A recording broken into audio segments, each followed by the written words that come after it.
मेरा नाम रचना है। आज मैं आपको मेरे नेचर के ऐसे पहलू के बारे में बात करने वाली हूँ जिसका मुझे भी पता नहीं था।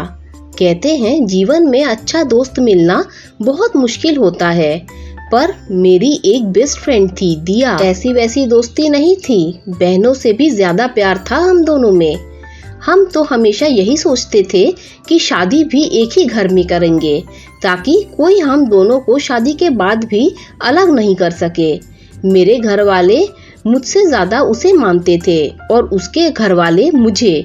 बस यह समझो कि उसका घर मेरा और मेरा घर उसका था। समय के साथ सब कुछ करना पड़ता है। मेरे लिए एक अच्छा रिश्ता आया। लड़का इंजीनियर था, अच्छा कमाता था, रवि नाम था उनका। घर वालों ने से पहले दिया को तस्वीर दिखाई। उसे देखते ही लड़का पसंद आ गया और मुझे वही बोली कि अच्छा है, तू मिलने जा उसको।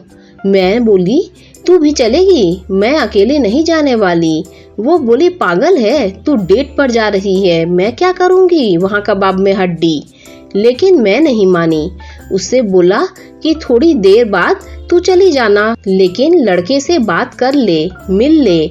तू अपनी बेस्ट फ्रेंड को ऐसे ही किसी के साथ शादी करने देगी क्या? मेरे मनाने पर वो मान गई। हम दोनों उससे मिलने गए। घर वालों को भी कोई एतराज नहीं था क्योंकि दिया मेरे साथ ही थी। रवि को हम एक रेस्टोरेंट में मिले। रवि हम दोनों को बहुत अच्छा लगा। दिया को तो इतना पसंद आया कि वो उसे जीजू बोलने लगी। रवि भी उसके साथ घुल मिल गया। देखा जाए तो रवि और दिया का स्वभाव बिल्कुल एक जैसा था, इसीलिए मुझे भी पसंद आया। बस सब अचानक और जल्दी में हो रहा था। चट मंगनी और पट ब्याह वाला सीन हो रहा था मेरे साथ। बहुत जल्दी में हमारी शादी हो गई थी। एक अच्छी बात यह थी कि रवि की जॉब हमारे शहर में ही थी। उन्होंने एक नया फ्लैट ले लिया था। बाकी फैमिली अभी अपने पुराने घर में ही रहती थी। इस कारण शादी के बाद भी मुझे घर वालों और दिया से मिलने में कोई प्रॉब्लम नहीं होती थी। आए दिन वो मुझसे और रवि से मिलने हमारे घर आती रहती थी। शादी के अभी 5 ही महीने हुए हैं। पहले मैं दिया को घर पर खाने या कभी बाहर जाते समय बुला लिया करती थी, लेकिन फिर रवि खुद ही फोन करके बुलाने लग गए थे। धीरे धीरे मुझे पता भी नहीं चला और मैं दिया से इनसिक्योर होने लगी। मुझे पता नहीं था कि शादी के बाद मुझ में यह चेंज आ जाएगा। रवि और दिया का स्वभाव एक ही सा था। दोनों को बातें करना बहुत पसंद था।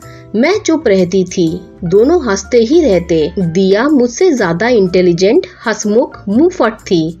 इस कारण हमेशा लोग उसे ज्यादा पसंद करते थे। शुरुआत में मुझे लगा कि अच्छा है, लेकिन बाद में मुझे यह सब अच्छा नहीं लग रहा था। मेरे पति का बार बार हर बात में दिया दिया करना मुझे चुभने लगा। उसका भी बात बात में उनका हाथ पकड़ना और हंसते रहना मुझे खाने लगा। मैंने अपनी तरफ से अब दिया को बुलाना और उससे मिलना कम कर दिया। मैं कोशिश करती थी कुछ बहाने से कि वो अब घर में ना आए। एक शाम अचानक ही वो और मेरे पति साथ में घर आए और बाहर डिनर का बोलने लगे। मैंने कहा मेरी तबीयत ठीक नहीं है। दिया बोली इसका हमेशा ऐसा ही रहता है, बोरिंग रहती है, इसके लिए कुछ पैक करा लेंगे। चलो जीजू, हम दोनों चलते हैं। उन्होंने मेरी तबीयत भी नहीं पूछी और दिया के साथ बाहर डिनर पर चले गए। उस दिन मेरे कलेजे पर जैसे सांप लौट रहे थे। मेरे साथ यह क्या हो रहा था मुझे नहीं पता था। बस मैं इतना जानती थी कि मुझे यह सब अच्छा नहीं लग रहा था। रात जब वो घर आए तो मेरा पारा चढ़ा था। वो तो आए ही, उनके साथ दिया भी आ गई। दोनों अंदर आए और मेरा खाना टेबल पर रखते हैं। दिया कहती है अब मैं जाती हूँ। उसके यह बोलते ही मेरे मुंह से इतने दिनों का दबाया गया गुस्सा फूटा और मैंने कहा कि क्यों जा रही है, यहीं सो जाना हम दोनों के बीच में। दोनों की हंसी रुक गई। दिया को पता चल गया था कि मैंने मजाक में नहीं बोला है। कुछ पल उसने मेरी तरफ देखा, फिर दरवाजा खोलकर चली गई। रवि मुझे कहते हैं यह क्या तरीका है बात करने का। मैंने कहा, आप ज्यादा चिंता मत करो, वो मेरी दोस्त है, आपको इतना बुरा क्यों लग रहा है।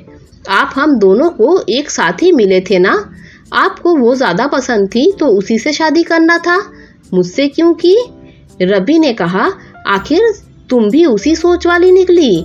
तुम दोनों ने ही कहा था कि तुम्हें शादी के बाद भी अलग नहीं होना। अरे पक्की दोस्ती थी, तुम उसे साथ लाई थी, उसने कहा तब तुमने मुझसे शादी की। मैं चाहता था कि तुम खुश रहो और अगर तुम्हें कुछ प्रॉब्लम थी तो मुझसे बात करती। अचानक ऐसे कुछ भी बोल रही हो। रवि यह बोलकर कमरे में चले गए। उस समय मैंने जो किया मुझे सही लगा, पर जो मैं महसूस कर रही थी वो मैंने बोल दिया। अगले दिन सुबह रवि ने मुझसे बात नहीं की, ना ही दिया का फोन आया और ना ही वो घर आई। 1-2 दिन इनका मूड खराब रहा, लेकिन फिर वो सही हो गए। शायद दिया ने ही उन्हें ऐसा करने को बोला हो, लेकिन अब घर में उनके मुंह से दिया का नाम नहीं आया।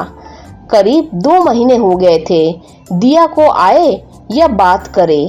यह मेरे साथ नॉर्मल था। उस बात की चर्चा भी उस दिन के बाद नहीं हुई।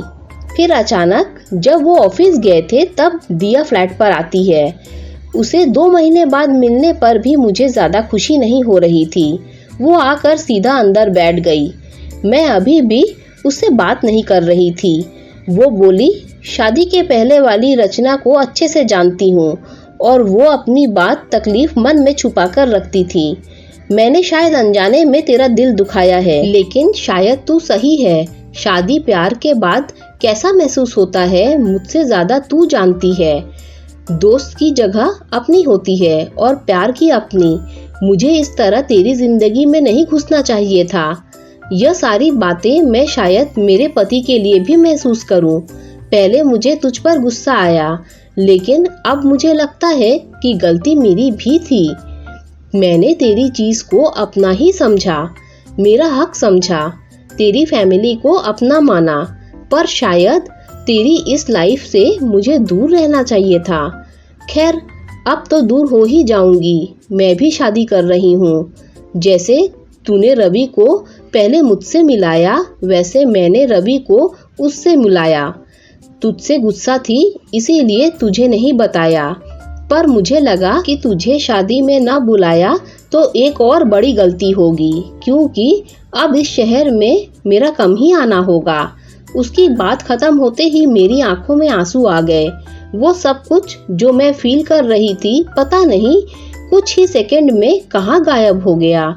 गले लगाए बिना मैं उससे रह नहीं पाई। उसको रोते हुए मैंने सॉरी कहा। वो बोली, सॉरी मत बोल, मैं शादी कर रही हूँ, फिर बताऊंगी कि कोई मेरे वाले के साथ अगर ऐसा करेगा तो कैसा लगेगा। आखिर उसकी शादी का दिन भी आ गया। जितना वो मेरी शादी में नाची थी, उससे ज्यादा मैंने उसकी शादी में धमाल मचाया। अब भी हम अच्छे दोस्त हैं और हमारे पति भी। बार बार लेकिन अभी भी वो मुझे मजाक में ताना मारती है, कहती है मैं नहीं सोऊंगी तुम दोनों के बीच में, चिंता मत कर। पर मैंने एक बात सीखी कि अगर दोस्त से कुछ प्रॉब्लम है तो उससे बात करो। वो अगर सच्चा दोस्त होगा तो समझेगा। दोस्तों, अगर आपको कहानी अच्छी लगी हो तो लाइक शेयर सब्सक्राइब कीजिए। Thanks for watching this video.